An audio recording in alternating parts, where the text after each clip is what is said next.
चलो खैर, तो सर हम यहाँ से स्टार्ट कर रहे हैं। हम क्या, इससे पहले थोड़ा सा लेक्चर हो गया दिनेश, आप ये सुने तो प्लीज़ उसको थोड़ा सा उठा लीजिएगा। 5-10 मिनट का लेक्चर है, वो उठ जाएगा वहाँ से। तो ये 2 सेक्टर डायग्राम को मैं और आप पढ़ने जा रहे हैं, जिसमें हम इकोनॉमिक मॉडल को कंप्लीट करेंगे। हाउस होल्ड कौन है? The collective group of individual not only consuming goods and services but also provide labour and resources for firm. कल पढ़ा दिया।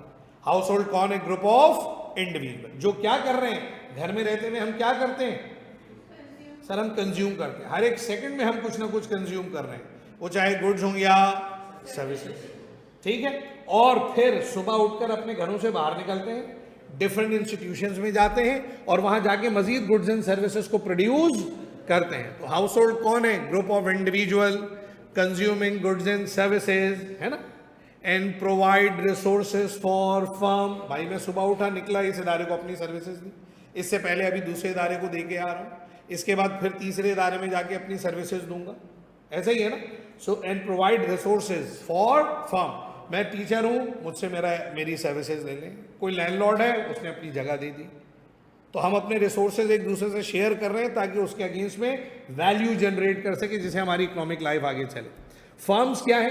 Collective group of institutions producing goods and services and creates employment opportunity. ये firm है, इदारे हैं, institute है, जो क्या कर रहे हैं?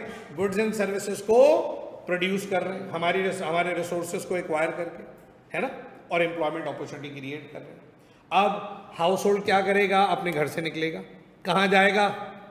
फर्म में। उसे इस स्क्रीन की तरफ नजर है, हाउस होल्ड घर से निकला, देखो कहाँ गया भाई ये हाउस होल्ड निकल के?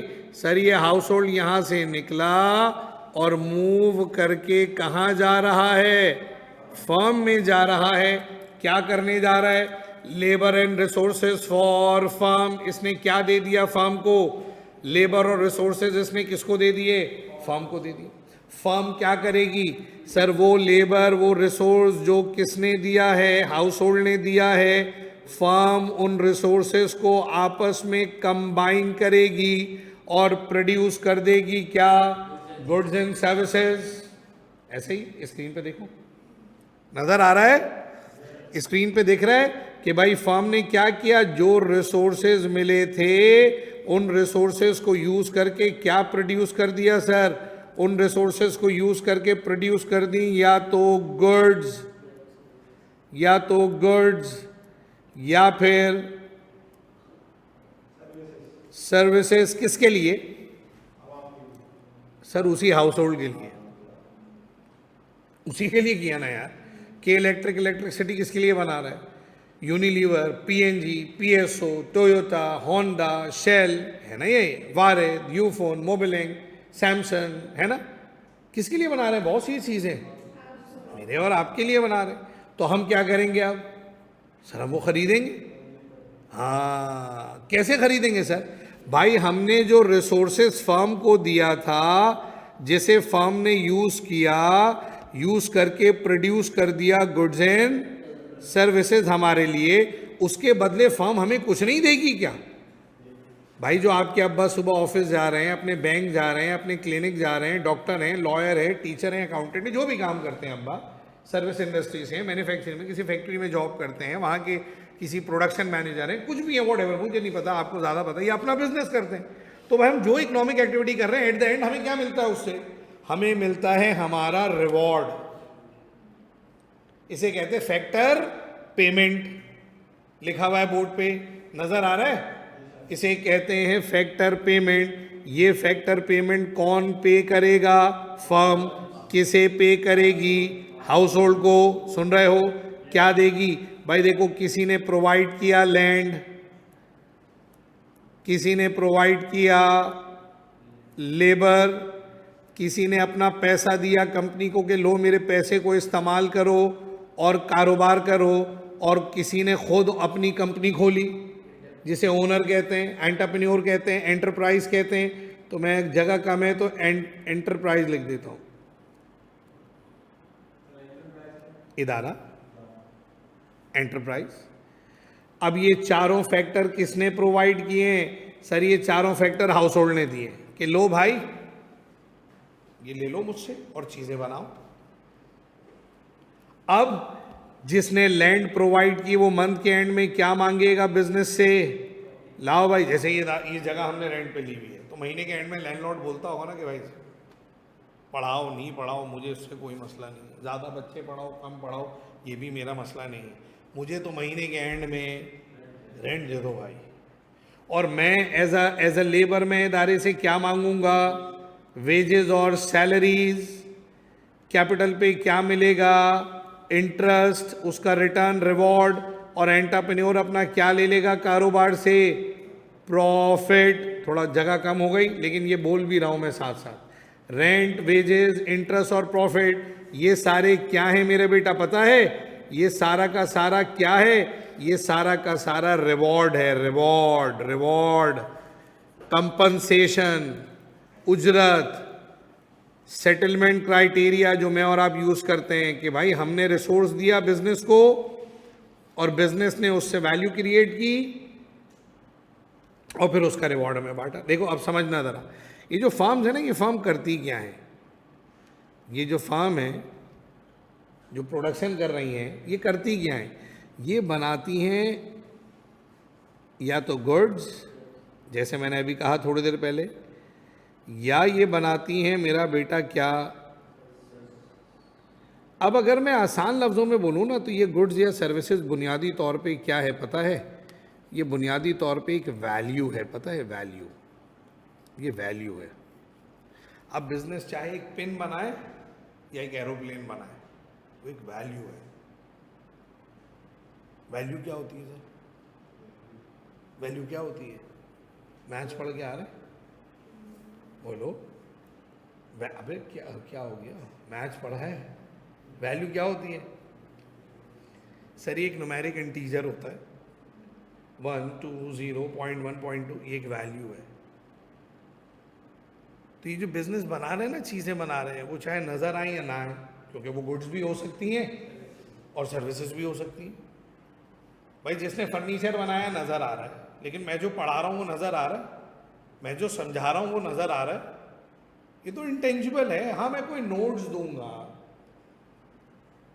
वो नज़र आएगा, आपका रजिस्टर नज़र आ रहा है, तो मेरी सर्विसेज हैं, कुछ गुड्स हैं कुछ सर्विसेज हैं, इसकी कहीं ना कहीं कोई ना कोई वैल्यू है जो मैं क्लेम करता हूँ कि भाई मैंने आपके बच्चों को पढ़ाया। कोई बोले दिखाओ कहाँ पढ़ाया, अब मैं दिखा तो नहीं सकता, मैं पढ़ाने को कैसे दिखाएंगे आप?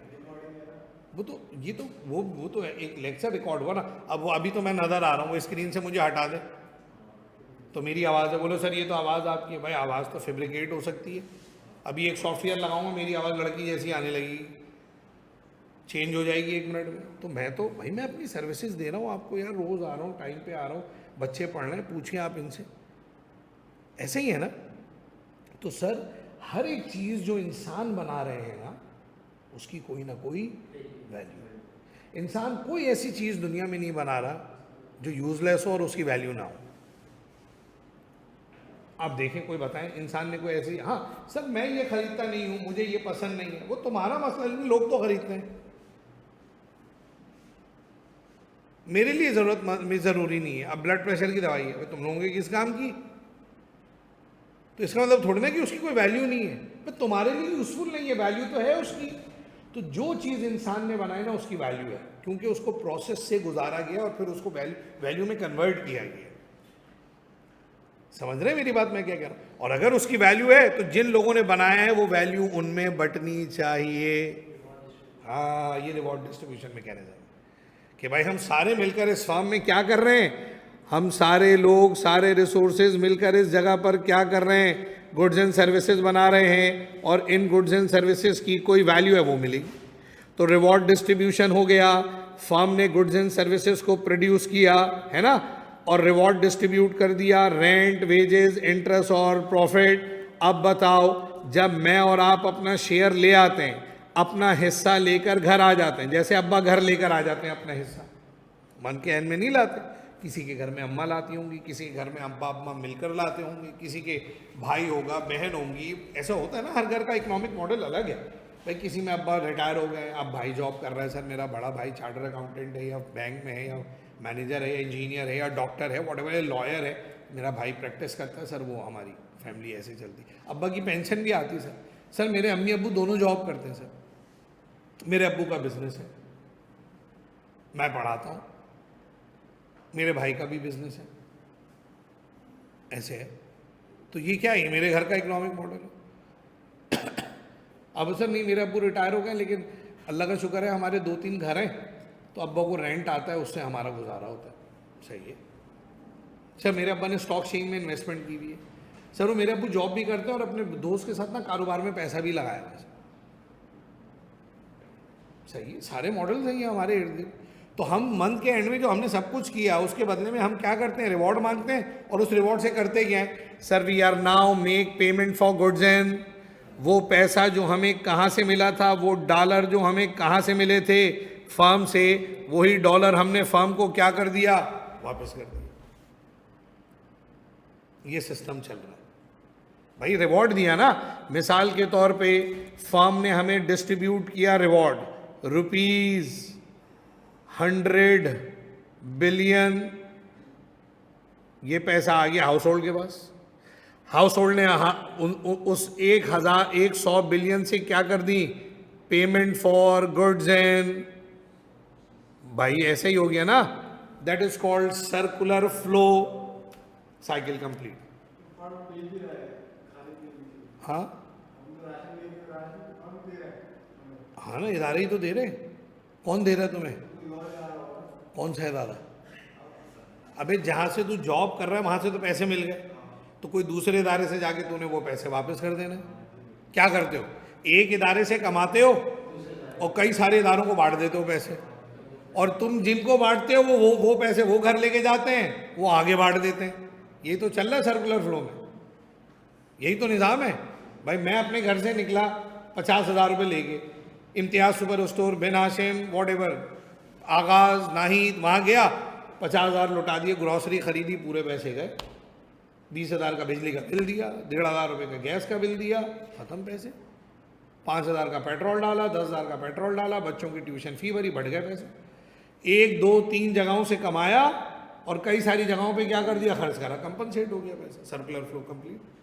अब ये 100 बिलियन घूमते जा रहे हैं सिस्टम के अंदर, ऐसे ही है, सिस्टम में घूमते जा रहे हैं।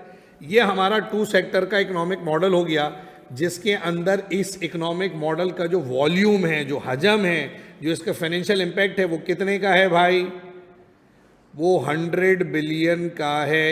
ये 100 बिलियन घूमते जा रहे हैं सिस्टम के अंदर, ऐसे ही है, ऐसे ही है भाई। इसमें कोई हुज्जत, कोई कन्फ्यूजन, कोई परेशानी।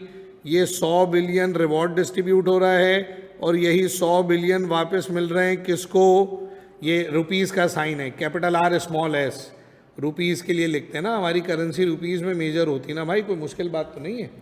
अब ये 100 बिलियन घूमे जा रहे हैं, लेकिन एक मसला है, सुन रहे हैं, घर वाले साथ है ना। मसला क्या है कि जो यहाँ पर हेड काउंट है ना इकॉनमी के अंदर, मुल्क के अंदर जो हेड काउंट है, वो हेड काउंट हर गुज़रते हुए वक्त के साथ, बोलो ना यार क्या हो रहा है, आबादी तो सर बढ़ती जा रही है, तो सर जो फर्म्स हैं, बिजनेसेस हैं, लोग हैं, उन सब की इकोनॉमिक नीड भी क्या हो रही है, वक्त के साथ साथ बढ़ रही। लोग बढ़ रहे हैं, हमें पहले से ज़्यादा चीज़ें चाहिए, अरे बढ़ रही है आबादी, कम हो रही है सर, बढ़ भी रही है, कम भी हो रही है, मर भी तो रहे हैं लोग, मर रहे हैं, बिल्कुल मर रहे हैं, रोज़ मर रहे हैं लोग, हज़ारों लोग रोज़ मर रहे हैं, लाखों मर रहे होंगे शायद, मुल्क इतना बड़ा है हमारा, लेकिन कई लाख पैदा भी हो रहे हैं। पहले ना ये थोड़ा रेशो बैलेंस था, लोग मरते थे, लोग पैदा होते थे, इक्वेशन बैलेंस थी। लेकिन जब से हेल्थ सेक्टर एक्सपोज हुआ है ना पिछले 200 सालों में, अब लाइफ एक्सपेक्टेंसी बेहतर हो गई है। वरना लोग कैसे मरे, आपने इंग्लिश के लिटरेचर या इंग्लिश की किताबें पढ़ी होंगी, इन्फ्लुएंजा, फ्लू, इसमें मर गए लोग।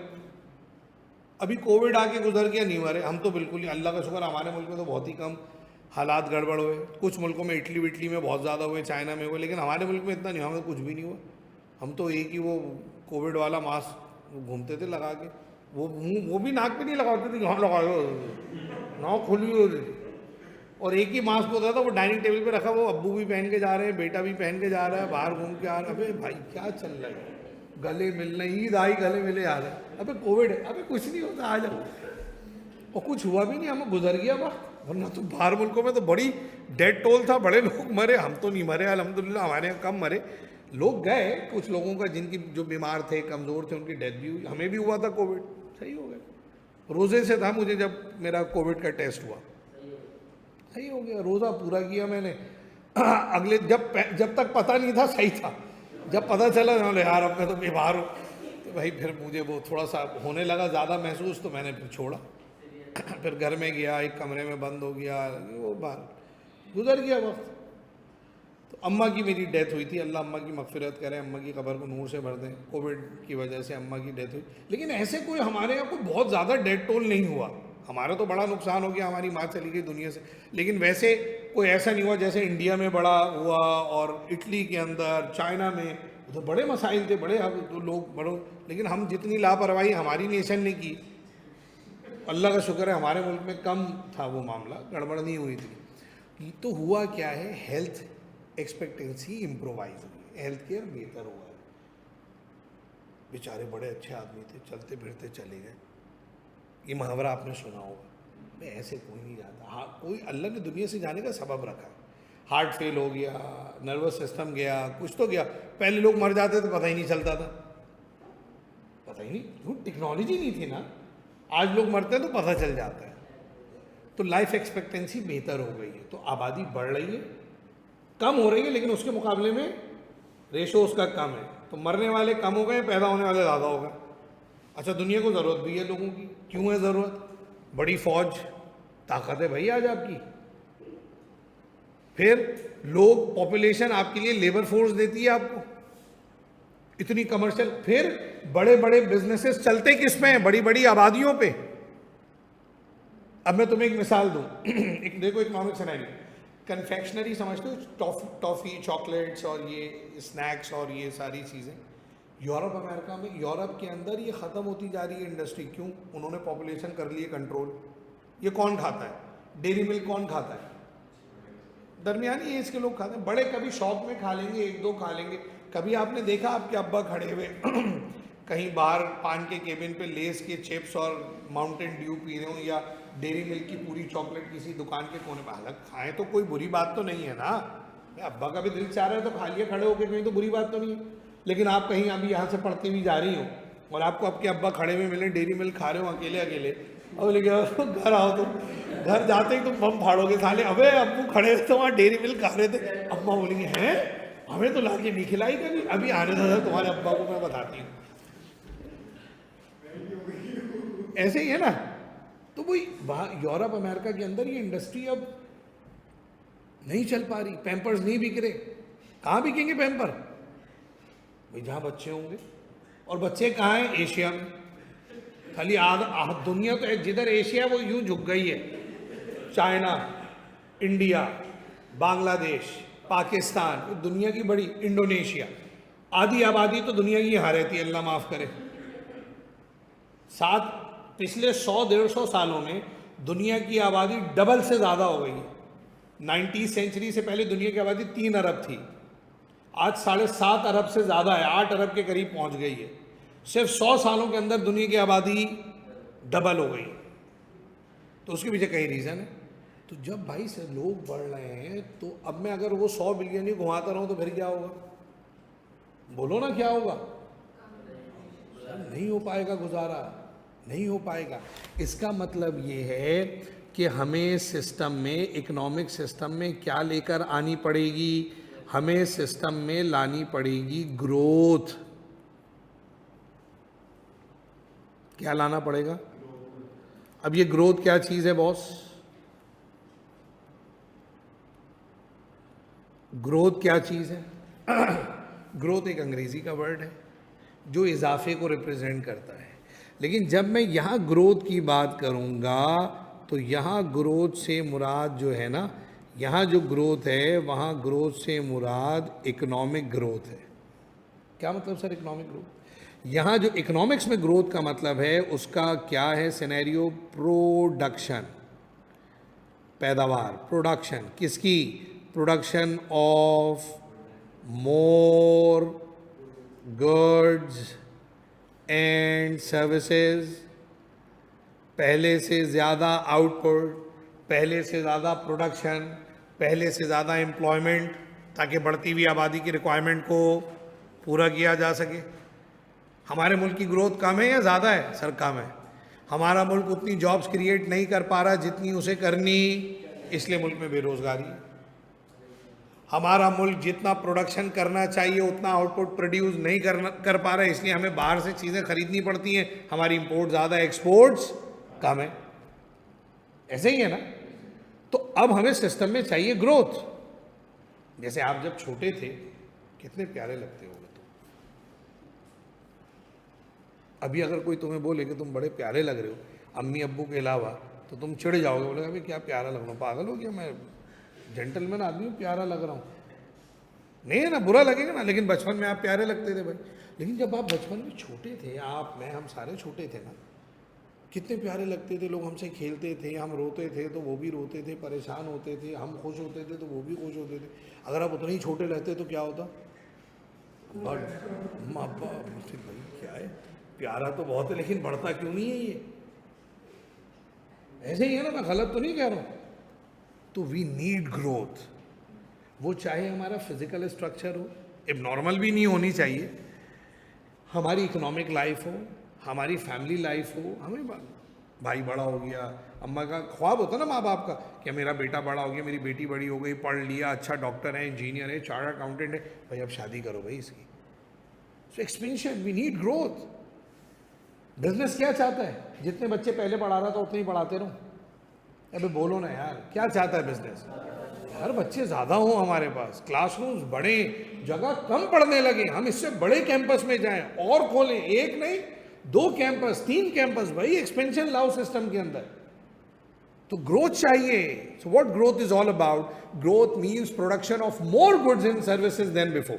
जितना पहले बना रहा था उससे ज्यादा आउटपुट बनाओ। जितनी गुड्स एंड सर्विसेज पहले बन रही थी उससे ज्यादा बने। जितनी फर्म्स पहले थी उससे ज्यादा फर्म्स खुलें, ताकि मजीद एम्प्लॉयमेंट क्रिएट हो, मजीद आउटपुट जनरेट हो, मजीद सर्कुलर फ्लो में इनकम का फ्लो बढ़े।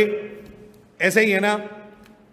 अब ये 100 बिलियन जो हमें मिले, तो ये ग्रोथ चाहिए सिस्टम में। इसका मतलब अगर ये 100 मिलियन घूमते रहे भाई तो फिर गड़बड़ हो जाएगी। हमें ग्रोथ चाहिए। We need more goods and services than before. अब सर ये ग्रोथ कैसे आएगी? आइए इसको समझते हैं।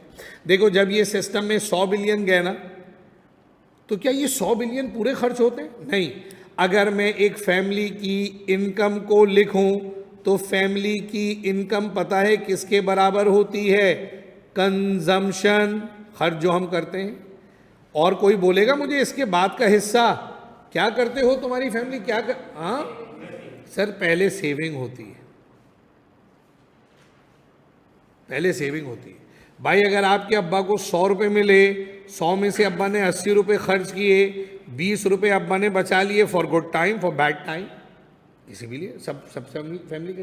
हाँ, अब कोई ऐसी फैमिली है जिस बेचारी फैमिली का गुजारा ही मुश्किल है, मतलब इतने पैसे मिल रहे हैं वो दिया हैंड टू माउथ, तो फिर उनकी सेविंग ज़ीरो हो जाएगी। 100 कमाएंगे 100 खर्च कर देंगे। फैमिली साइज़ बड़ा है, कई सारे रीज़न, कोई बीमार आदमी उनके साथ रहता है, अल्लाह हम सबको अपनी रहमत में रखें, भाई खर्चे बढ़ जाते हैं। सेहत एक नेमत है, अल्लाह की रहमत है ये। और कोई बीमार आदमी आपके घर में है तो भाई आपको दवाइयों का खर्चा बढ़ जाएगा। ये तो भाई एक फैमिली वो डिपेंड करता है कि वो सेविंग कर रही है नहीं कर रही। लेकिन ये तो अब 100 रुपये, ऐसा तो नहीं हो सकता ना कि सारे के सारे मुल्क में लोग इतने गरीब हैं कि वो सेविंग ही नहीं कर पा रहे, तो कुछ तो सेविंग हो रही होगी। अब जो सेविंग है, सुनिएगा मेरी बात, अब वो 20 रुपये की सेविंग है मिसाल के तौर पे, इसका मतलब ये हुआ कि जो 100 बिलियन मिले हैं उसमें से कंपनी को पूरे 100 बिलियन वापस नहीं होंगे। 20 रुपये तो सेव कर लिए। अब ये 20 रुपये नहीं है बॉस, ये 20 अरब रुपए हैं। अबे तो पूरा मुल्क है ना गधे, क्या 20 रुपये में कौन है तो चवन्नी? मेरे भाई हम तो इकोनॉमी की बात कर रहे हैं ना, अभी तो ये है ना 20 अरब रुपए हो गए ना, 20 खरब रुपए हो गए, 200 अरब रुपए हो गए, ये तो ऐसे होगी ना यार। तो अब ये जो सिस्टम में, सुनिएगा, सिस्टम में वापस पैसा आया है वो 100 थोड़ी ना है भाई, वो कितना है। अब ये तो हर साल ऐसे होता रहे तो इकॉनमी श्रिंक होकर ख़त्म हो जाएगी ऐसे। इसका मतलब ये हुआ जो पैसे आपको मिलते हैं उसमें से क्या हो जाती है, कुछ चीज़ हो जाती है, क्या लिखा सर ने, लीकेजेस। लीकेज समझते हैं ना कि आपके घर में टैंक में ऊपर पानी भरा हो, ठीक है, और आपके घर में 4 लीकिंग टैब है, वो नल नहीं होते जिसमें से पानी टपक रहा है थोड़ा थोड़ा करके, थोड़ा थोड़ा पानी गिरता जा रहा है। अब ये लीकिंग टैब में से आपने रात में सो गए, पूरा टैंक भर गए, सुबह खाली हो गया होगा थोड़ा, तो ये लीकेज होती रहेगी तो सिस्टम तो ऐसे सुगड़ता चला जाएगा सर, और आबादी बढ़ती जा रही है, ये तो बड़ा मसला हो जाएगा, it would be a critical issue. तो ये लीकेजेस क्या होते हैं, ये हैं 4 लीकेजेस जो अब आपके सामने आ रहे हैं।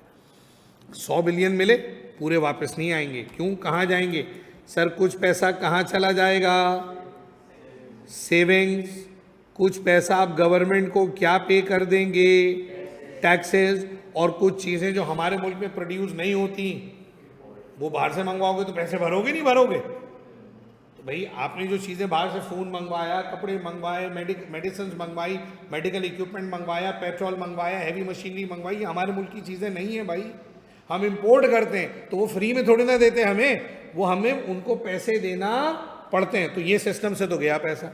अब मिसाल के तौर पे 100 बिलियन मिले, 100 में से 10 बिलियन की सेविंग हो गई, टैक्स पे कर दिया 4 बिलियन का, और बकिया इंपोर्ट कर ली कितनी, 6 बिलियन की, तो टोटल लीकेज कितनी हो गई, बोलो भाई, 20 बिलियन की टोटल लीकेज हो गई। अब जो हाउस होल्ड वापस रीपे करेगा वो कितना पे करेगा, बोलिए बोलिए, 80 बिलियन। वही इकोनॉमी तो श्रिंक हो गई। So leakages must be compensated by some sort of injections. क्या मतलब सर, अल्लाह ना करे कभी आपको डिहाइड्रेशन हो जाए, अल्लाह ना करे ऐसा हो, लेकिन हो जाता है, एपिसोड आ गया, एपिसोड मतलब जैसे खुदा ना खास्ता आपको डायरिया हो गया है ना, या वॉमिटिंग का कोई एपिसोड लगा, कोई हो गई ज़्यादा वॉमिटिंग, तो आप बिल्कुल ड्राउजी हो जाएंगे, ब्लड प्रेशर लो हो जाएगा, क्योंकि आपकी बॉडी में वाटर लेवल कम हो जाएगा, फिर एकदम आप ग्लूकोज भागेंगे हॉस्पिटल, तो वो क्या करते हैं, ज़्यादा कमजोरी हो या ज़्यादा उनको लग रहा हो ब्लड प्रेशर लो, तो आपको ड्रिप लगा देते हैं, है ना, वाइटल पूरे करने के लिए। नहीं भाई, ये तो क्रिटिकल हालत है, इसका बीपी बहुत डाउन हो गया है। अगर हमने इसकी आंखों के अंदर वो देखते हैं ना, इस तरह करके देखा होगा, डॉक्टर देखता है कि ब्लड सप्लाई कितनी आ रही है, क्योंकि यहाँ से ब्रेन में तो नहीं झांक सकते आप, तो ब्रेन के सबसे करीब ऑर्गन जो है वो आपको ब्लड सप्लाई ये दिखाता है, तो डॉक्टर आंख में टॉर्च मार के देखेगा कि भाई इसकी तो कॉर्निया वो कॉन्ट्रैक्ट उस, तो आप कौन भाई ये तो कॉर्निया भी नहीं हिला, ओ भाई लिटा इसको, ड्रिप लगा, जल्दी भाग के जाए लेकर आए, इसकी तो हालत सही नहीं है, बच्चे के या बड़े के होता है ना इस तरह से। तो वो क्या करते हैं, वो जो लीकेज है उसको पूरा करते हैं इंजेक्शन से, ऐसी मेडिसिन देते हैं, ऐसे केमिकल कंपाउंड देते हैं कि आपकी तबीयत स्टेबल हो जाए। सर अभी जी जी जी। अच्छा, आपके पास जो सर 7 की क्लास है ना वो ऑफ, ठीक है, उनकी साहबजादी तबीयत खराब है तो इसलिए वो उधर होंगे, तो आपने अगर एक्सटेंड करनी है देख लेते हैं सर, ठीक है, भले कोई मसला नहीं सर। कल की क्लास जो सवातीन है ऐसे ही है ना, वो टाइम को भी, बाकी सर आप ठीक है ठीक। तो भाई ये है, ये वाला सीन है, ठीक है। तो अब ये जो 80 बिलियन है, ये तो सिस्टम में अगर आ गए तो ये तो बैलेंस नहीं कर पाएंगे इक्वेशन को, तो leakages must be compensated by some sort of injections. अब देखो दूसरी तरफ क्या आ गए, इंजेक्शंस आ गए। क्या हो गया सर, वो जो सेविंग थी, सुन रहे हैं, सेविंग कंपनसेट होगी किससे सर, सेविंग को कंपनसेट किया जाएगा किससे, सेविंग कंपनसेट की जाएगी किससे, इन्वेस्टमेंट से, जो हमने टैक्स पे किया है, ठीक है, सुन रहे हैं मेरी बात, वो गवर्नमेंट एक्सपेंडिचर को सेल्डम डाउन करेगा। ये देखो ये आ गया, तो जो टैक्स हमने दिया है उस टैक्स के थ्रू हम पेमेंट करेंगे किसकी, गवर्नमेंट एक्सपेंडिचर। सर क्या मतलब गवर्नमेंट एक्सपेंडिचर, अरे भाई ये रोड्स बनेंगे, इंफ्रास्ट्रक्चर डेवलप होगा, है ना, डिफेंस पे पैसा लगेगा, नेशनल डिफेंस पे, सिविल एडमिनिस्ट्रेशन पे लगेगा, पब्लिक मेरिट गुड्स प्रोवाइड की जाएंगी तो ये चलाएगा, मुल्क पूरा चल रहा है हमारा, ठीक। तो गवर्नमेंट एक्सपेंडिचर पूरे होंगे, और जो हमने इंपोर्ट्स की थी, हमने जो इंपोर्ट्स की थी उन इंपोर्ट्स को कंपनसेट किया जाएगा किससे? एक्सपोर्ट से। तो ये इंजेक्शंस थी, उन इंजेक्शंस को कंपनसेट किया जाएगा किससे? इंजेक्शन से। सपोज करता हूं, अज्यूम करता हूं, सर हमने जो सेविंग की थी कितने की थी? 10 बिलियन। तो हमने 10 बिलियन इन्वेस्ट कर दिया। हमने गवर्नमेंट को टैक्स दिया था 4 बिलियन का, गवर्नमेंट ने 4 बिलियन के एक्सपेंडिचर कर दिए। हमने इंपोर्ट की थी 6 बिलियन की, तो एक्सपोर्ट भी हो गई कितनी? 6 बिलियन। तो ज़रा ऐड करो तो क्या हो गया? 20 बिलियन। ऐसे ही है ना? ऐसे ही है। इसका मतलब ये हुआ कि हमारे मुल्क के इंजेक्शंस बराबर हैं किसके? किसके मेरा बेटा? लीकेजेस के, है ना? तो अब सुनिएगा मेरी बात, कितने बिलियन के इंजेक्शंस हैं, कितने बिलियन के लीकेजेस थे? तो क्या ये इक्वेशन बैलेंस है?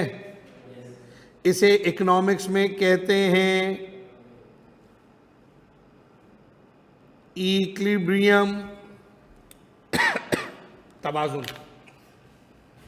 फिजिक्स में पढ़ा होगा ना equilibrium, where two opposite forces are equal. पढ़ा था ना फिजिक्स में हमने। तो एक लीकेजेस, एक इंजेक्शंस, ये दोनों बराबर हैं। जितना लीकेज हो रहा है उतना इंजेक्शंस आ रहा है। इसका मतलब सिस्टम में एक चीज क्या गायब है पता है? सिस्टम में मिसिंग है। क्या मिसिंग है? ग्रोथ। अब ग्रोथ कैसे आएगी बताओ? क्या बढ़ाऊं तो ग्रोथ आ जाए? हाँ, क्या बात है, चीतो मजा आ गया। तो सर आपको इंजेक्शंस बढ़ानी पड़ेंगी सर। जो मुल्क आज डेवलप है ना, जो तेजी से आगे बढ़ रहा है दुनिया के टॉप कंट्रीज में, अगर आप नाम लें उसमें आपको इंडिया मिलेगा, उसमें आपको चाइनीज मिलेंगे, उसमें आपको सऊदी अरेबिया मिलेगा, है ना, सिंगापुर मिलेगा, उसमें आपको ये क्या है भाई, इधर ग्रोथ तेज है। क्यों तेज है? इन मुल्कों में इंजेक्शन ज्यादा हैं, लीकेजेस। अच्छा, अब ग्रोथ पॉजिटिव भी होती है मेरा बेटा, ग्रोथ पॉजिटिव भी होती है और ग्रोथ नेगेटिव भी होती है। पॉजिटिव ग्रोथ किसे कहते हैं और नेगेटिव ग्रोथ किसे कहते हैं? बोलें सर, बताइए। सुनो मेरी बात, जब मुल्क के इंजेक्शंस ग्रेटर देन हो जाएं लीकेजेस के, तो कौन सी ग्रोथ आएगी? Positive growth. अल्लाह ना करे मुल्क के मुल्क में, सुन रहे हो, लीकेजेस ग्रेटर देन हो जाएं इंजेक्शन से, तो कौन सी ग्रोथ आएगी? Negative growth. अनफॉर्चुनेटली हमारा मुल्क किससे जूझ रहा है? हमारे मुल्क में इंजेक्शंस कम, लीकेजेस ज्यादा, इसलिए हमारा ग्रोथ क्राइटेरिया नेगेटिव है। और है भी तो बड़ी मामूली सी ग्रोथ है, जो कि बढ़ती हुई आबादी को पूरी तरह कंपनसेट। तो किसी को पेट्रोल नहीं मिल रहा, किसी को लाइट नहीं मिल रही, किसी को गैस नहीं मिल रहा, कहीं इंफ्रास्ट्रक्चर टूटा हुआ है ना? यही है ना, हम इन्हीं मसाइल से जूझ रहे हैं ना यार, हम इन्हीं मसाइल को फेस कर रहे हैं ना। We are suffering from these issues. नहीं है क्या भाई? मेरे घर से लाइट आती है, अल्लाह का शुक्र, मेरे घर लाइट नहीं जाती। अब बोलो सर हमारे यहाँ तो होती है लोड शेडिंग। किसी के यहाँ गैस नहीं आती, किसी के यहाँ गैस लाइट दोनों नहीं आती। कोई बोले मेरे यहाँ पानी नहीं आता, बोले सर सब कुछ सही है, हमारे इलाके के रोड बहुत टूटे हुए हैं। अब डिफेंस जैसा कितना अच्छा इलाका है डिफेंस, बड़े बड़े अमीर अमीर, पानी नहीं है। करोड़ों करोड़ों की, अरबों रुपए की प्रॉपर्टी है, पानी नहीं है। पानी के लिए टैंकर डालना है आपने। बहरिया टाउन क्या जबरदस्त कम्युनिटी है, गैस नहीं है। तो कहीं कुछ है, कहीं कुछ नहीं है, कहीं कुछ है। हमारे यहाँ सब थोड़ा थोड़ा, थोड़ा पानी, थोड़ा बिजली, थोड़ा गैस, कभी बिजली, कभी पानी, ऐसे चल रहा है अभी। अल्हम्दुलिल्लाह ऐसे ही है ना बॉस। सो ये मसाइल है। तो जिन मुल्कों में नहीं, आप बाहर के जो लोग आपके रिश्तेदार आते होंगे, the relative that now supposed to be come, so they are speaking some odds. आप बोलते भी ये साले क्या बोल रहे, अजीब सी बातें करते हैं। तुम लोग क्या लाइट से आती है, पानी नहीं आया, पानी नहीं आता तुम लोगों की? यार क्या ओ भाई 10 साल पहले तेरे यहाँ तू भी यहीं रहता था, लेकिन वो जहाँ आप जाके रह रहे हैं ना, वहाँ पानी आता है, वहाँ लाइट नहीं जाती। तो उनके लिए सब अजीब सी बात है। तुम लोग हॉर्न बजाते हो, हाँ? नहीं, इतनी ऐसा नहीं है ना यार। At once in a blue moon, मतलब मैंने कभी किसी अमेरिकन को या ब्रिटिशर को ये सुनते हुए नहीं कि यार लोड शेडिंग होती है हर 2 घंटे की हमारे, नहीं होता ना। तो वो तो ये अजीब हमारे अजीब से इशू हैं। वो अलग इकोनॉमीज हैं, वो इन चीज़ों को मैं ये नहीं कह रहा हूँ मसाइल हर जगह हैं, मगर वो उसको क्या है, उन्होंने उसको, जैसे अब रोड टूट रहा है तो वहाँ बन जाता है। मैंने तो अक्सर, मैं कुछ अर्से बाहर, मैंने ये देखा कि वो लोग रात में काम कर देते हैं, रोड बंद करा, वो रात में रिपेयर करा, सुबह खोल दिया ट्रैफिक के लिए। हमारे यहाँ तो बिल्कुल रश आवर्स में शाम के 6 बजे शाहराह फैसल पे वो लगा हुआ है, एक्सकेवेटर लगा हुआ है, खड्डा मार रहा है, लोग ख्वार खड़े हुए हैं, भाई अभी ऑफिस से निकला हूँ, घर जाना है। वो अगला दिन का टाइम शुरू हो जाता है कभी कभी तो 8 बजे घर से निकले, 11 बजे तक रोड पे खड़े हुए, जाम। क्यों? वो रोड बन रहा है। तो ये रात में 1 बजे आप बंद करो, ऑल्टरनेट रूट बता दो और काम छुप। लेकिन बस वो बहरहाल क्योंकि एफिकेसी नहीं है सिस्टम के अंदर, तो ये मसाइल अब तक है। तो ये ग्रोथ एनालिसिस हो गया। अब ये बड़ी हंसी खेल में हमने एक बड़ी क्रिटिकल चीज़ पढ़ ली मैक्रो इकोनॉमिक्स की, इसे कहते हैं ग्रोथ एनालिसिस। हमने इक्विलिब्रियम भी पढ़ा और डिसइक्विलिब्रियम भी पढ़ा। सर डिसइक्विलिब्रियम, अरे हाँ ना यार, इक्विलिब्रियम कब होगा? इंजेक्शंस बराबर हो जाएं लीकेजेस के, इक्विलिब्रियम आ गया। Sir injections not equal to हो जाएं लीकेजेस के, डिसइक्विलिब्रियम। अच्छा सर, अगर इंजेक्शन ग्रेटर देन हो जाएं लीकेजेस के, इकोनॉमिक ग्रोथ बढ़ गई, पॉजिटिव ग्रोथ। और अल्लाह ना करे इंजेक्शन लेस देन हो जाएं लीकेजेस के, नेगेटिव ग्रोथ कम हो रही है सर। तो एक डिसइक्विलिब्रियम फेवरेबल है और एक डिसइक्विलिब्रियम अनफेवरेबल है। कौन सा डिसइक्विलिब्रियम फेवरेबल है? सर ये वाला तो जबरदस्त डिसइक्विलिब्रियम है, ये तो अच्छा डिसइक्विलिब्रियम है। लेकिन ये वाला जहां लीकेजेस ज्यादा, सॉरी ग्रेटर देन का साइन आएगा, लीकेजेस ग्रेटर देन हो जाए किससे, सॉरी वो सही लिखा था, इंजेक्शन लिखा हुआ है ना, इंजेक्शन लेस देन हो जाए लीकेजेस से, तो ये क्या है? ये नेगेटिव ग्रोथ है। ठीक है, बोलो। अबे हाँ, वो बस उसके पास अभी मेरे अकाउंट में पैसे आ जाएंगे, तुम्हारे पास आएंगे, जिसके पास भी आएंगे वो उठा लेगा उसको अकॉर्डिंगली। आजकल मैं देता हूँ अभी क्लास में।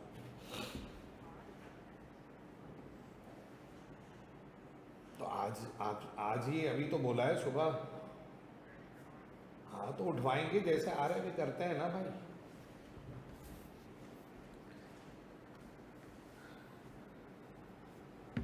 सुन रहे हो मेरी बात?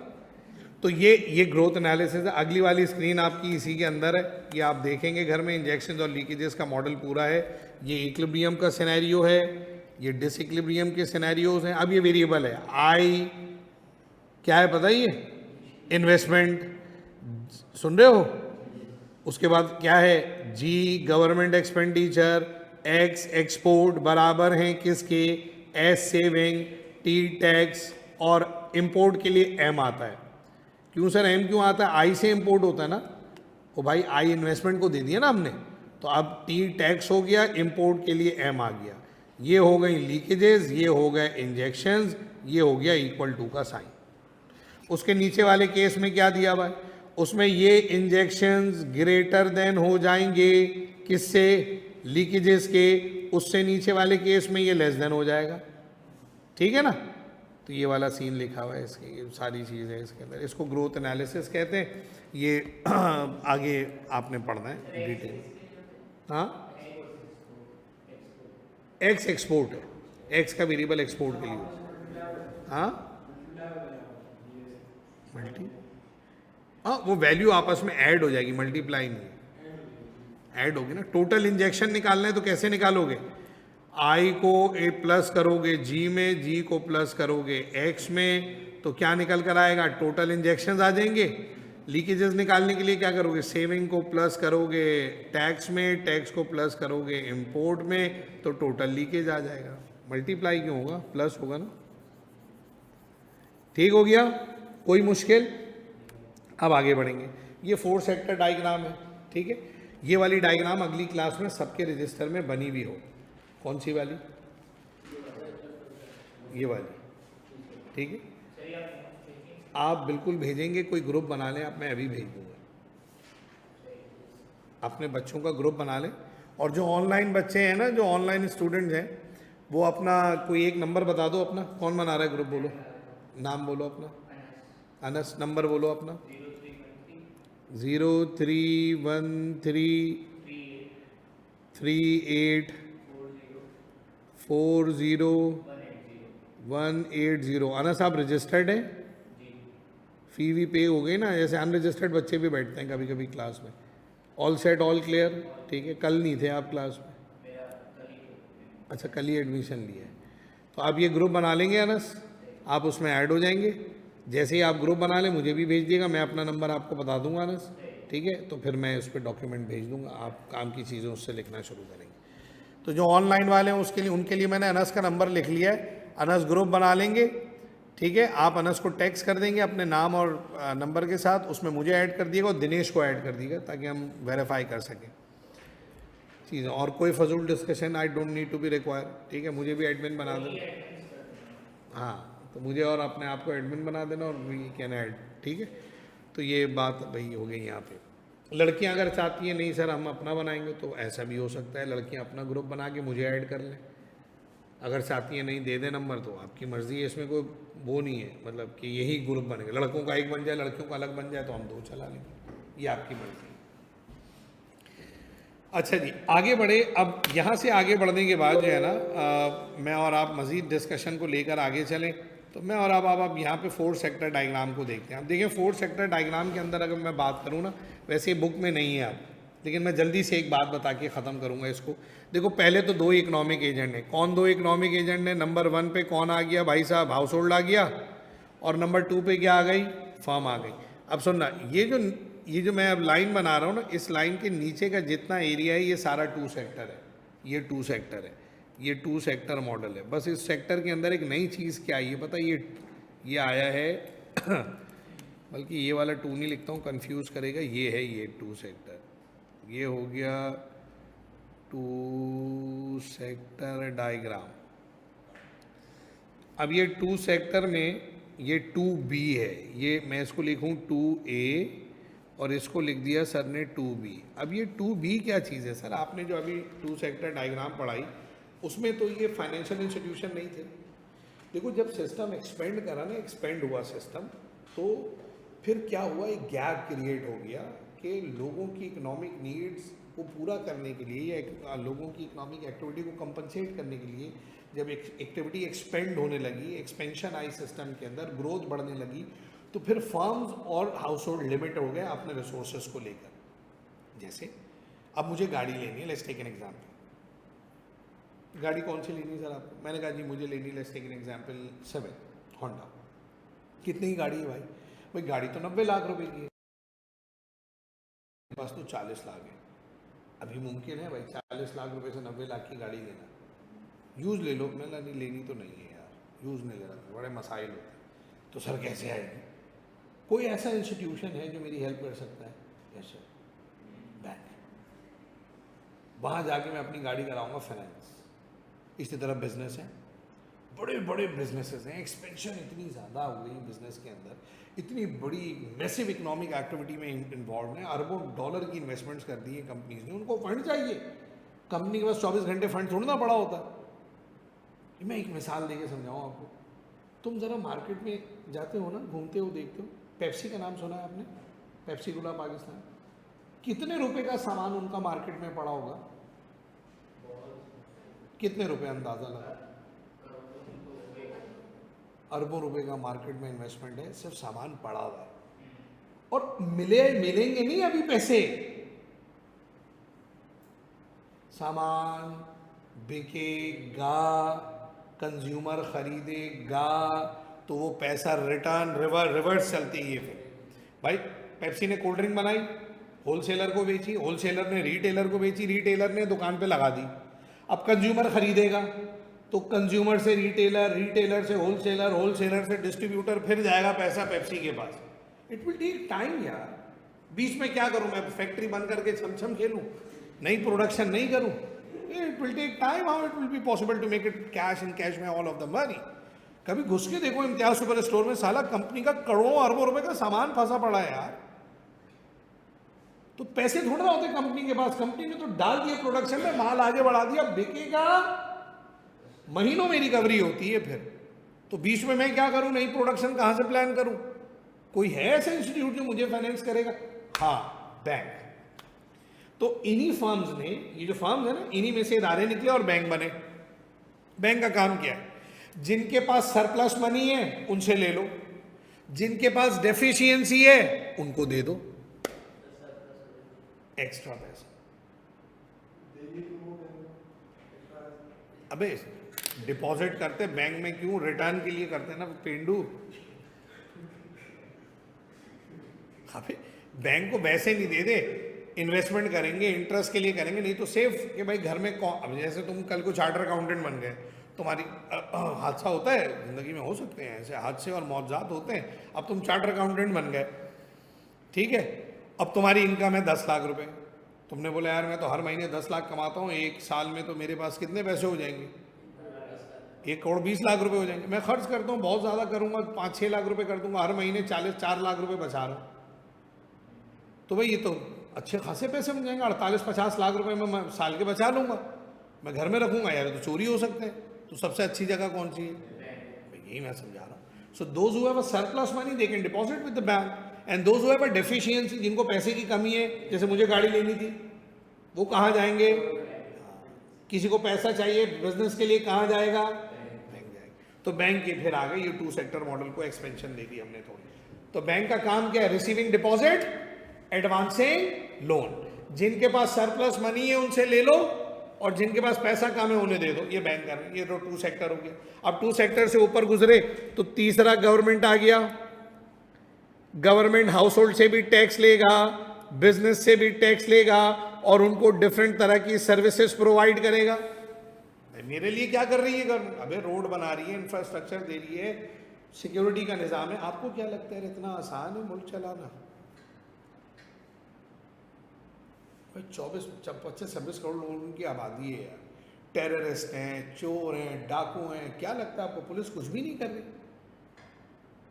ठीक है, माना करप्शन है सिस्टम के अंदर, फौज में भी गड़बड़ी है, लेकिन भाई फिर भी आपके मुल्क, अभी जो इंडिया ने हमारे साथ किया, हमारी फौज रिपेल ना करती, रिटेलिएट ना करती, रिस्पॉन्ड ना करती, हो जाता ना, जिल्लत हो जाती।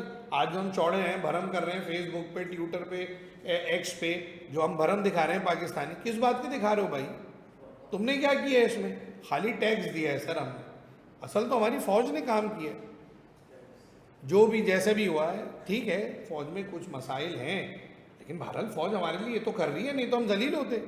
आप देखें फ़लस्तीन बेचारों का क्या हाल है, फ़लस्तीनों की जिनकी फौज नहीं है, रेड लगा दी इसराइल ने।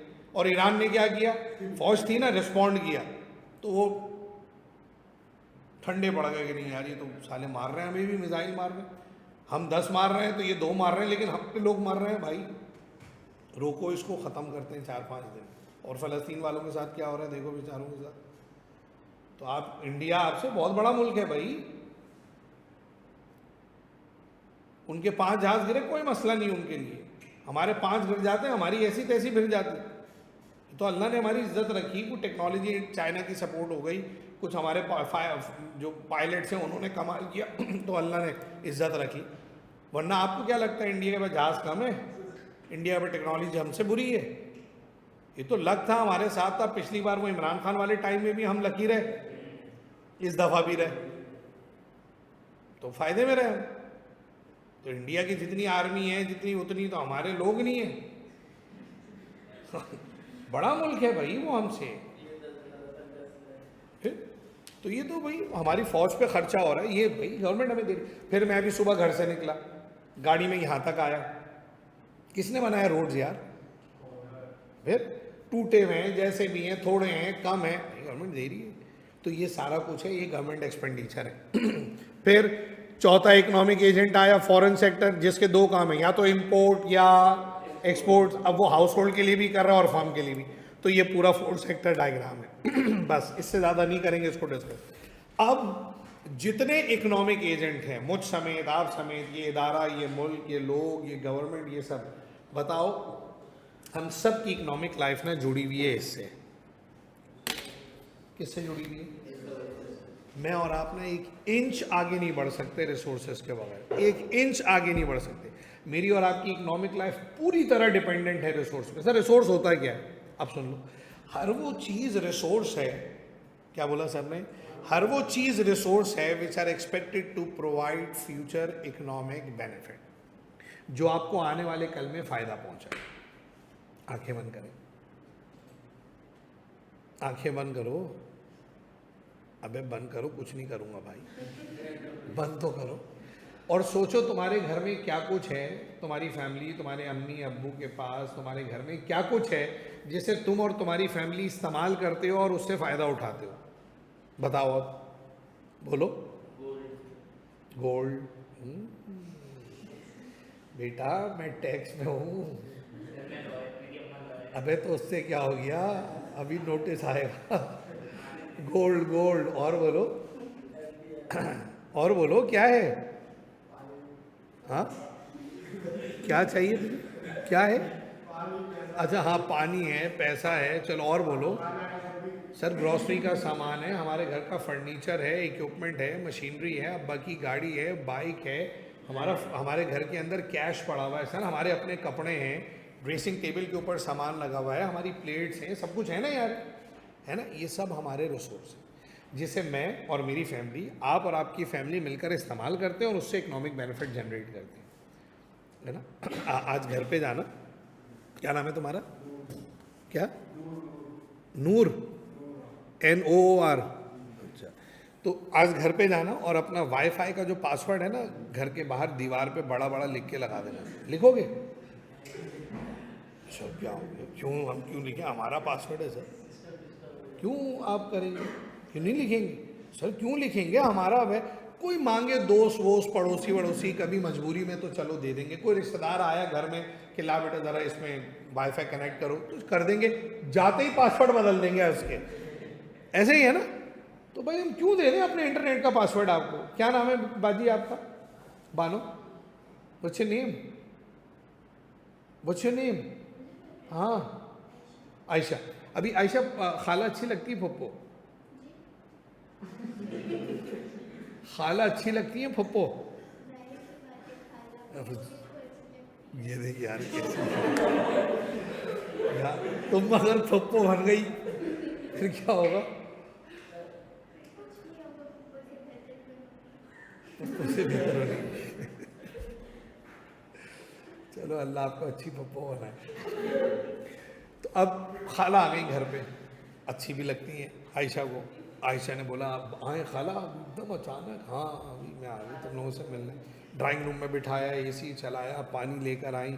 खाला ये लें टिश्यू पेपर, पसीना आ रहा है, साफ़ करें। अब खाला ने टिश्यू पेपर का एक फ्लैप निकाला, जो टिश्यू पेपर का फ्लैप होता है वो निकाला और फेंक दिया।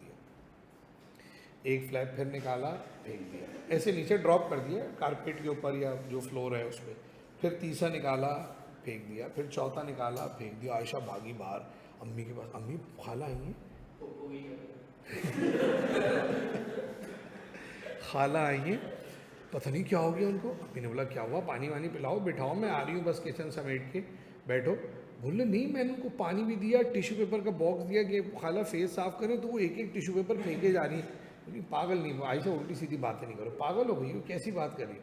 नहीं अम्मी अब जाके देखें कुछ हुआ है खाला को। अम्मा भागती आई, क्या हुआ फरजाना? फरजाना एक एक टिश्यू पेपर का सर्फ फेंके जा रही है, फ्लैप फेंके जा रही है। पागल हो गई फरजाना, क्या कर रही है, इधर से डब्बा। अभी 200 रुपये का डब्बा है भाई, वो बहन है तुम्हारी, छीन लेगी अम्मी।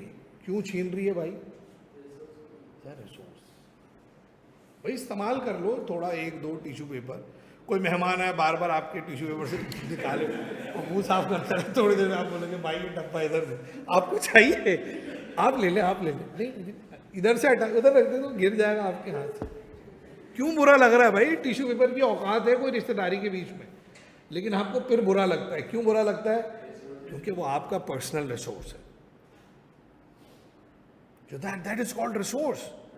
ये इदारे ने चारों तरफ कैमरे लगाए हुए हैं भाई, क्यों? in order to make it protect their resources.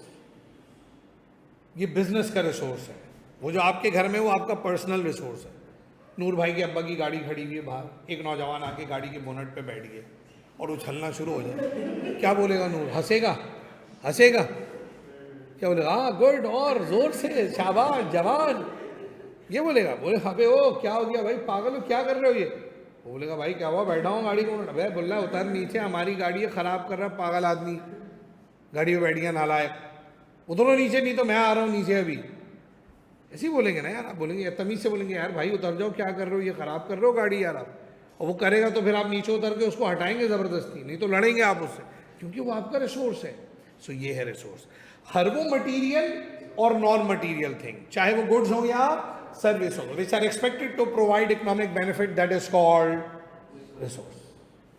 और इसी अकाउंटिंग, अभी अकाउंटिंग शुरू हो गई है, होगी, हाँ, अकाउंटिंग के अंदर इसी रिसोर्स को टीचर आपको पढ़ा के बताएगा ये क्या होता है, एसेट्स।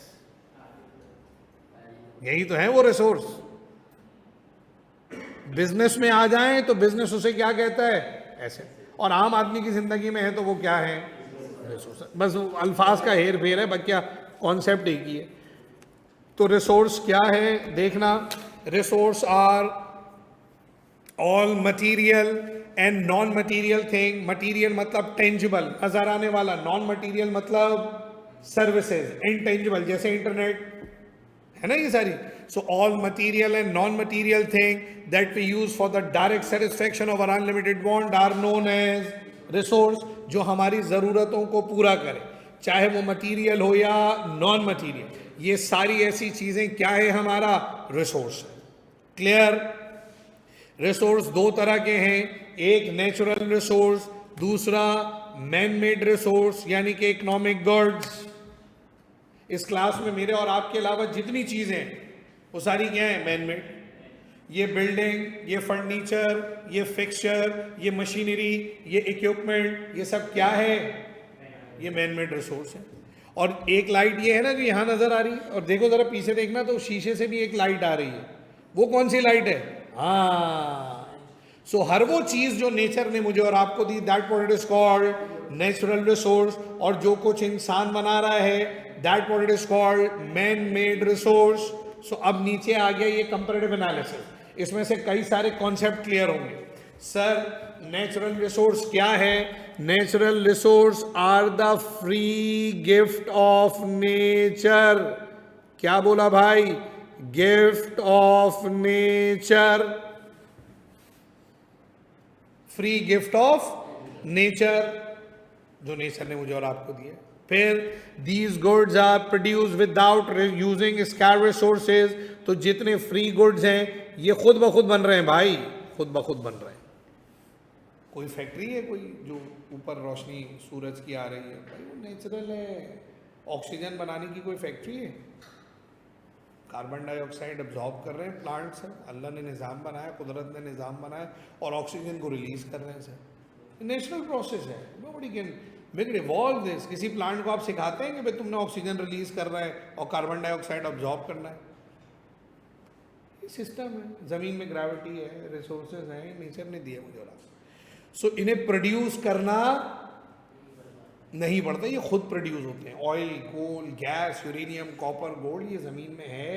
हज़ारों, लाखों, करोड़ों साल लगे इनको ज़मीन में बनने में और बन रहे हैं स्टिल। हम एक्सप्लोर कर रहे हैं, खाली एक्सपोज कर रहे हैं, ढूंढ रहे हैं। बना थोड़ी ना कोई ज़मीन के नीचे पेट्रोल, कोल, ऑयल, गैस, यूरेनियम, भाई तो नेचुरल है सब कुछ, ये तो नेचुरल है सारा। सो जो मैन मेड रिसोर्स है उन्हें प्रोड्यूस करना पड़ता है, नेचुरल रिसोर्स को प्रोड्यूस नहीं करना पड़ता, वो खुद इंटरमीडिएटली खुद बन रहे होते हैं।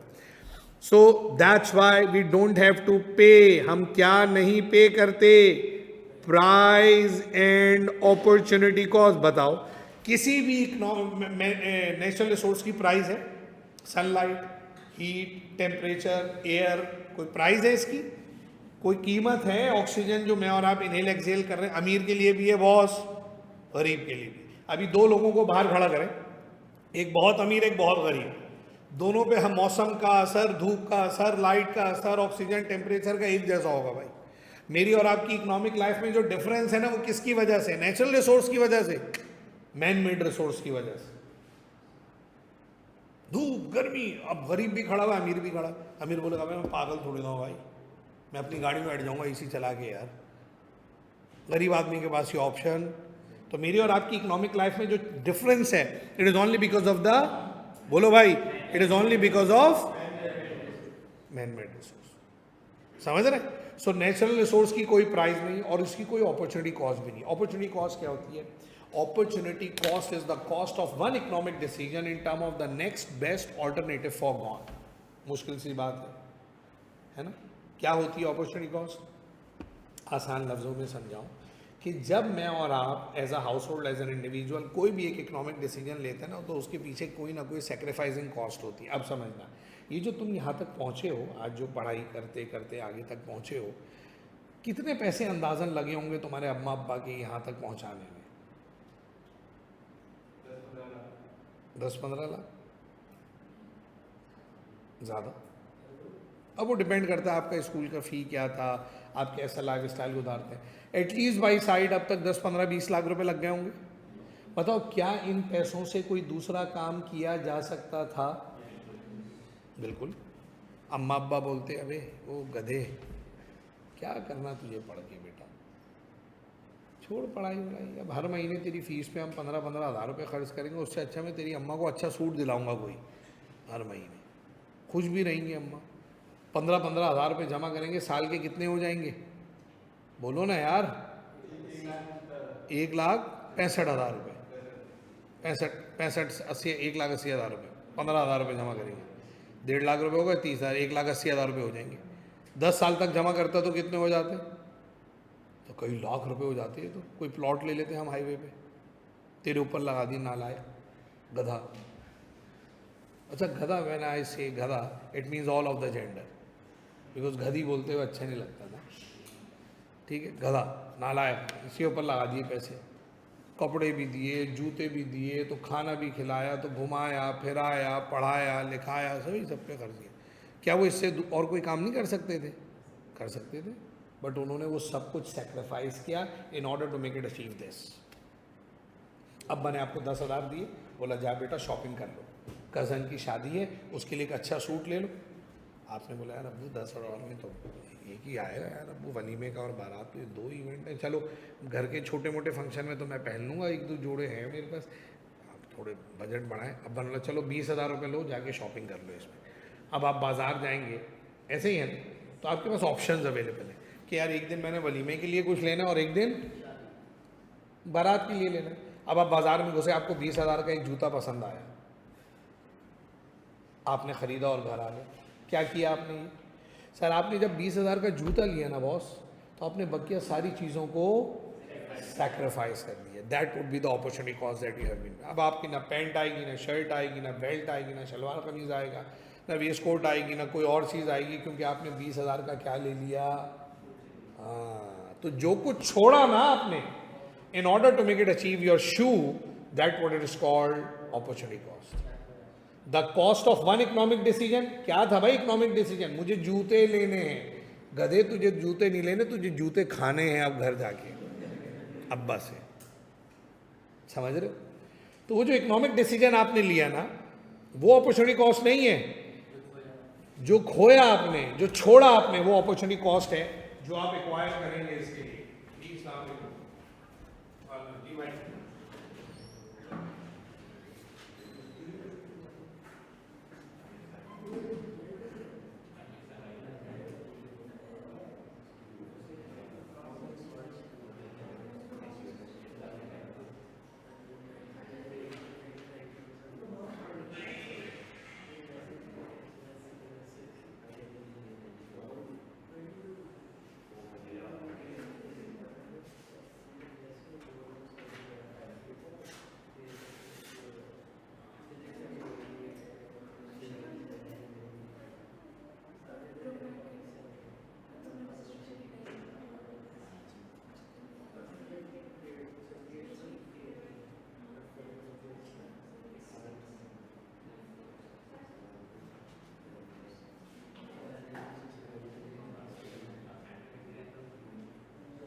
सॉरी बेटा। तो ये है अपॉर्चुनिटी कॉस्ट। अब एक आखिरी छोटी सी बात और सुन लें कि भाई फ्री गुड्स, अबे कहाँ चला गया भाई, free goods have value in use. क्या मतलब sir? Free goods value in use का मतलब ये है कि आप जो फ्री गुड्स है ना सिर्फ आप उसको इस्तेमाल कर सकते हैं, बस उसे बेच नहीं सकते।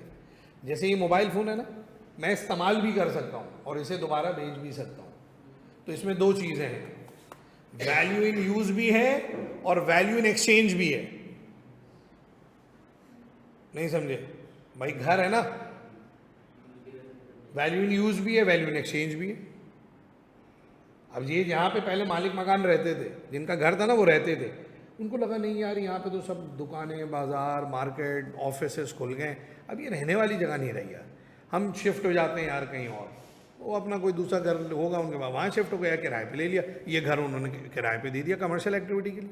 तो इस घर में वैल्यू इन यूज भी है, वैल्यू इन एक्सचेंज भी है। तो मैन मेड रिसोर्स में दो चीज़ें होती हैं, वैल्यू इन यूज भी होता है, वैल्यू इन एक्सचेंज भी होता है। लेकिन जो नेचुरल रिसोर्स है वो वैल्यू इन यूज होता है, वैल्यू इन एक्सचेंज। कोई बाहर खड़ा होकर बोले मैं बेच रहा हूँ, क्या बेच रहा हूँ?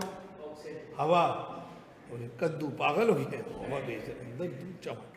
हाँ, वैसे ऑक्सीजन, जो प्रोसेस ऑक्सीजन होती है, जो कभी हॉस्पिटल में अल्लाह न करे वो फिर बिकती है, लेकिन वो नेचुरल नहीं है। वो जो सिलेंडर में होती है वो नेचुरल थोड़ी ना होती है, वो तो बनी हुई गैस होती है, प्रोसेस होती है, वो कंप्रेस होके भरी जाती है। वो किनको दी जाती है? जो बेचारे सांस खुद से नहीं ले पा रहे होते। तो देखा नहीं उसमें कितना प्रेशर होता है, श्श करके आवाज़ आती है, फिर मास्क लगता है, उसमें से धुआं सा भी निकल रहा होता है, क्योंकि प्रेशर बहुत होता है उसके अंदर, क्योंकि वो बेचारा खुद से अपने लंग से बीपी कम है या बॉडी कमज़ोर हो गई है उसकी, तो वो इनहेल एक्सहेल नहीं कर पा रहा होता है, तो उसके अंदर ज़बरदस्ती ऑक्सीजन डाली जाती है ताकि लंग्स उसका चलता रहे। तो ये तो फिर उसके आप पैसे भरेंगे, वो नेचुरल नहीं है, वो मैन मेड है। तो ये है। अब इकोनॉमिक गुड्स क्या है या मैन मेड रिसोर्स क्या है? मैन मेड का एक और नाम क्या है? देखो लिखा हुआ है economic goods. Economic goods are man made resource, these goods are supply and required production process, इन्हें प्रोड्यूस करना पड़ता है, that's why we have to purchase by paying price and opportunity cost. तो मैन मेड रिसोर्स की कीमत भी है, price भी है, वो चाहे 1 रुपये हो, 1,000 हो, या 1 लाख हो, या 10 लाख हो, या 1 करोड़ रुपए हो। मैन मेड रिसोर्स की प्राइस भी और अपॉर्चुनिटी कॉस्ट भी है। क्या मतलब अपॉर्चुनिटी कॉस्ट? कि जब आप एक इकोनॉमिक डिसीजन लेंगे तो दूसरे इकोनॉमिक डिसीजन को क्या करना पड़ेगा? सेक्रीफाइस। सुबह उठे, अम्मी क्लास है, जा रहा हूँ, अम्मी ने बोला ये लो 500 रुपये लो जाओ, ये आज, या 200 रुपये लो और जाओ, जो भी जितना भी पॉकेट मनी आपको मिलता है। 500 रुपये दिया, अम्मी ने बोला भाई एहतियात से खर्च करना, ये आज के पैसे हैं, इसके आज आके और पैसे वैसे नहीं मिलेंगे तुम्हें। अब्बा ने कहा रोज़ के 500 रुपये देंगे, जब इनकी क्लास होगी टाइम टेबल देख के, 4 दिन क्लास होगी तो हफ्ते के तुम्हें 2,000 रुपये मिलेंगे, 5 दिन होगी तो 2,500 रुपये मिलेंगे। हमने कहा ठीक है अम्मी, टाइम टेबल आता है आपके ग्रुप के, आप भी ऐड हो उसमें, आप देख लेना, क्लास होगी तो जाऊँगा तो पैसे दे देना। हमने कहा ठीक है, 500 रुपये मिल गया आपको। अब 500 रुपये में आपने घर से यहाँ आना भी है, वापस घर जाना भी है, और बीच में कुछ 100-200 रुपये का खा भी लिया आपने कि यार चलो दोस्त बैठे हैं, कोई चाय पी ली, कोई बिस्किट खा लिया, ऐसा भी। अब आप वहाँ से घर से निकले, आपने बोला यार आज दिल नहीं चाह रहा यार बस में जाने का, आपने रिक्शा कराया और यहाँ आ गए, रिक्शे वाले लिए 450 रुपये। अब पूरे दिन की जिल्लत है बॉस। अब क्या है, अभी तो गया, अब आप गए, अब आप खा नहीं सकते, कुछ खा लिया तो घर वापस नहीं जा सकते, तो दोस्त के पीछे लगेंगे आप, यार भाई छोड़ दे यार भाई, तेरी मेहरबानी यार। क्यों? अबे यार वो यार आज गाड़ी के किराए के रक्शे के पैसे नहीं। क्यों बोले यार वो सुबह ना मैं रक्शे में आया था यार। बोले साले तू रक्शे में क्यों आया, सुबह बस में आना चाहिए था ना। तो भाई अपॉर्चुनिटी कॉस्ट है। आप एक इकोनॉमिक डिसीजन लेंगे जब, अच्छा इकोनॉमिक, ये अपॉर्चुनिटी कॉस्ट सिर्फ मेरी और आपकी ज़िंदगी में नहीं है, बिजनेस की ज़िंदगी में भी है भाई। इकोनॉमिक लाइफ ये सबकी है भाई। ARTT बिजनेस स्कूल, यही है ना इस इदारे का नाम।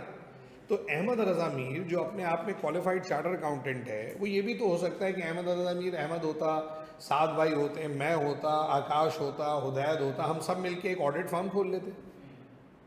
तो अगर मैं ऑडिट से पैसा कमाता तो मुझे ट्यूशन से मिलने वाले पैसे को क्या करना पड़ता? सैक्रिफाइस। लेकिन अहमद भाई ने अपनी जॉब को सैक्रिफाइस किया, कि भाई नहीं, मैं जॉब नहीं करूँगा, मैं पढ़ाऊँगा। तो जब उन्होंने टीचिंग ऑप्ट की तो जो जॉब से मिलने वाली सैलरी थी उसको क्या कर दिया, अपॉर्चुनिटी कॉस्ट। गवर्नमेंट जब प्लान करती है कि भाई हम रोड्स बनाएंगे, इंफ्रास्ट्रक्चर बनाएंगे, तो वो क्या करती है, वो हेल्थ केयर को सेक्रीफाइस करेगी। अभी जैसे मुल्क में लॉ एंड ऑर्डर गड़बड़ है, इंडिया के साथ जंग हो गई, उधर ईरान की और इसराइल की जंग हो गई, तो थ्रेट्स हैं चारों तरफ से। अब इस दफ़ा डिफेंस का बजट बढ़ गया, तो रिसोर्सेज तो लिमिटेड है। डिफेंस का बजट बढ़ेगा तो हेल्थ पे कम लगेगा, एजुकेशन पे कम लगेगा, इंफ्रास्ट्रक्चर पे कम लगेगा। लेकिन अनफॉर्चुनेटली सैलाब आ गया अभी पूरे केपीके में, पंजाब में भी है हालात गड़बड़। तो अब गवर्नमेंट ने बोला नहीं यार, डिफेंस पे लगाओ, जो थोड़ा बजट था हेल्थ का भी कम करो, इंफ्रास्ट्रक्चर को डेवलप करो, नहीं तो फिर ये और मसाइल हो जाएंगे। समझ रहे? सो हर इकोनॉमिक लाइफ के अंदर अपॉर्चुनिटी कॉस्ट का कॉन्सेप्ट मौजूद है। आगे बढ़ते हैं, समझ में आ गया? तो जो economic goods have both value in use and value in exchange. तो वैल्यू इन यूज भी है, वैल्यू इन एक्सचेंज भी है। किसमें? बोलो भाई, मैन मेड रिसोर्स के अंदर। आगे बढ़ो, क्लियर है? चलें आगे बढ़ते हैं। उसके बाद नीड और वांट्स है, बड़ा आसान सा कॉन्सेप्ट है। मेरी और आपकी एक है ज़रूरत, एक है ख्वाहिश।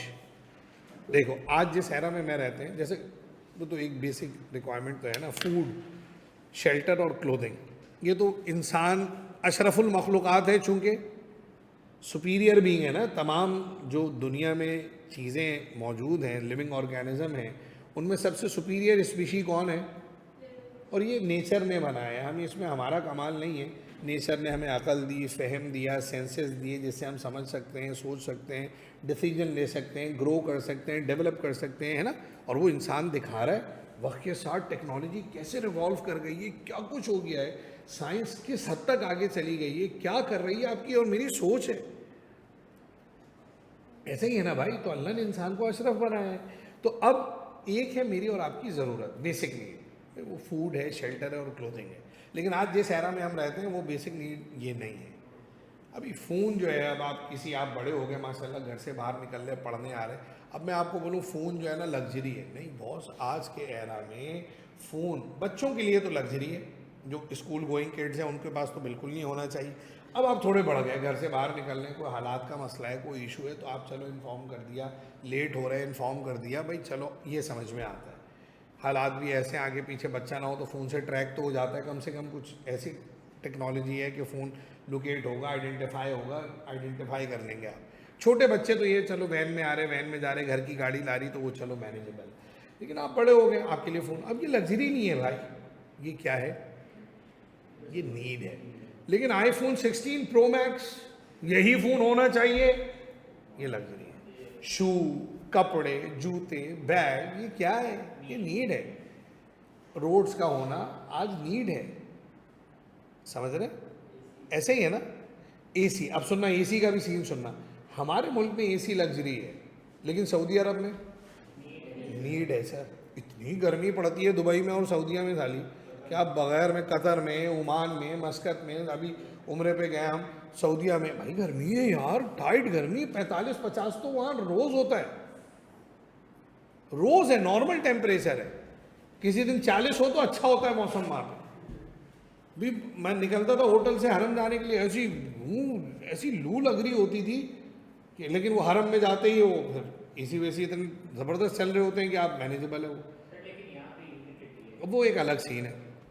सऊदी अरब में ह्यूमिडिटी नहीं है, हाँ वो नहीं है, जैसे नमी कहते हैं, पसीना चिप ये नहीं है वो वहाँ, वो ये गर्मी है। लेकिन यार, लेकिन आप उनके मुल्क में बोलो एसी लग्जरी है, भाई लग्जरी नहीं है, नेसेसिटी है उनके लिए। तो नेसेसिटीज चेंज होती हैं, लग्जरी चेंज होती है। तो एक होती है basic need, the requirement of the citizen of the society, और एक है वांट। क्या है वांट?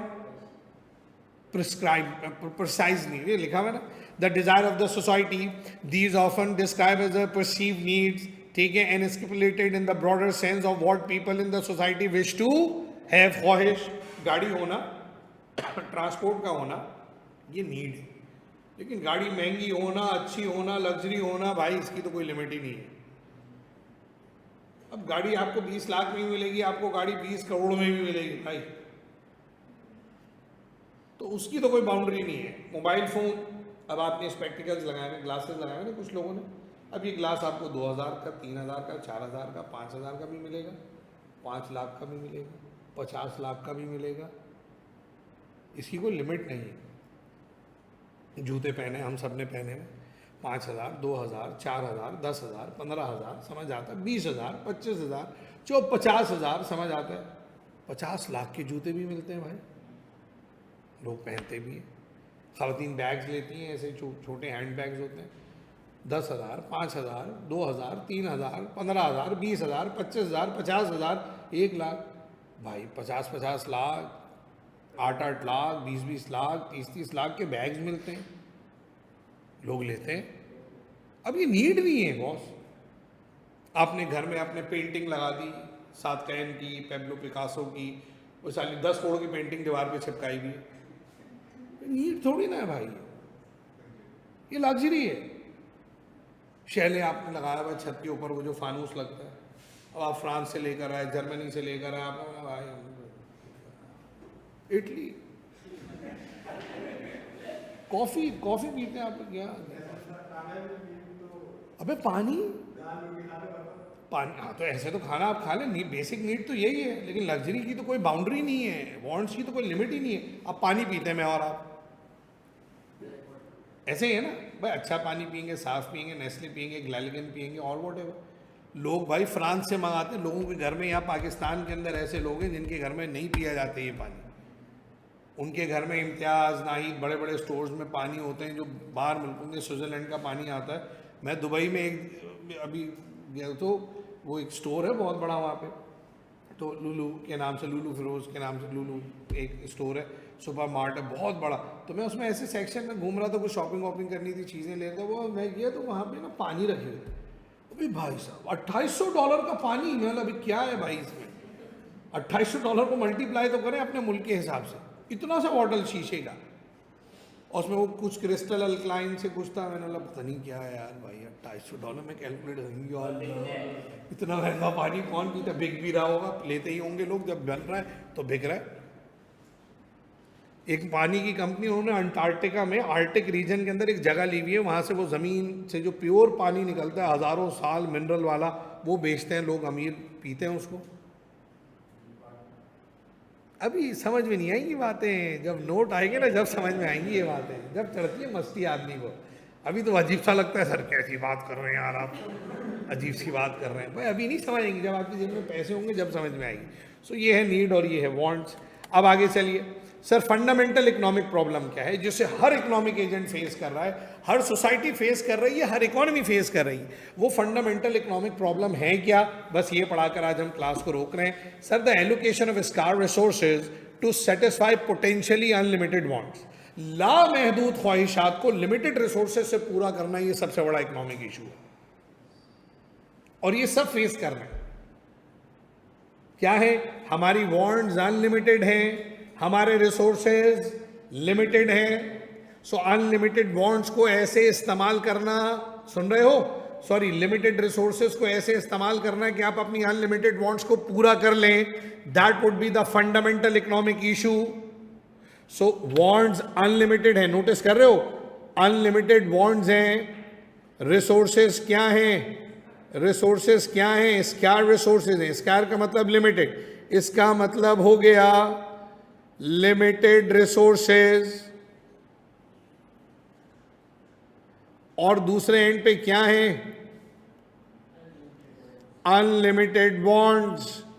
अब इन दोनों के दरमियान क्या है पता है? इन दोनों के दरमियान में ये है, ये कौन है sir? Gap. Gap between limited resources and unlimited wants, इसी गैप को क्या कहते हैं? Scarcity. Scarcity is a gap between limitless wants and the relatively limited resources. लामहदूद ख्वाहिशात और महदूद वसाइल के दरमियान का जो गैप है, that what it is called scarcity। और ये scarcity का इशू दुनिया की हर इकोनॉमी, हर मुल्क, हर इंडिविजुअल, हर हाउस होल्ड, हर बिजनेस, हर फर्म फेस कर रही है। बस कल इंशाल्लाह यहाँ से ऑनवर्ड्स आगे बढ़ेंगे। Sir what's the difference between want and desire? But want वो है जिसकी कोई लिमिट ना हो, वांट को डिस्क्राइब नहीं किया जा सकता, प्रिसाइज नहीं किया जा सकता, वांट्स अनलिमिटेड है। लेकिन जो डिज़ायर है, डिज़ायर जो ख्वाहिश है, वो इंटरलिंक्ड है वांट से। तो जब आप डिज़ायर करते हैं उस चीज़ को वांट करते हैं, तो डिज़ायर और वांट में तो ऐसा सच कोई डिफरेंस नहीं है, लेकिन डिज़ायर और नीड में, वांट और नीड में एक फ़र्क है। तो डिज़ायर और वांट अब कह लें कि एक दूसरे के साइनोनियम इम्पैक्ट हैं। ठीक है बेटा, अगली क्लास में इंशाल्लाह आगे बढ़ते हैं। दुआओं में याद रखिए। अल्लाह मुझे, आपको, मेरे आपके घर वालों को सेहत ईमान के साथ रखें। अस्सलाम वालेकुम। कल से थोड़ा सिलेबस तेज़ कर लेंगे।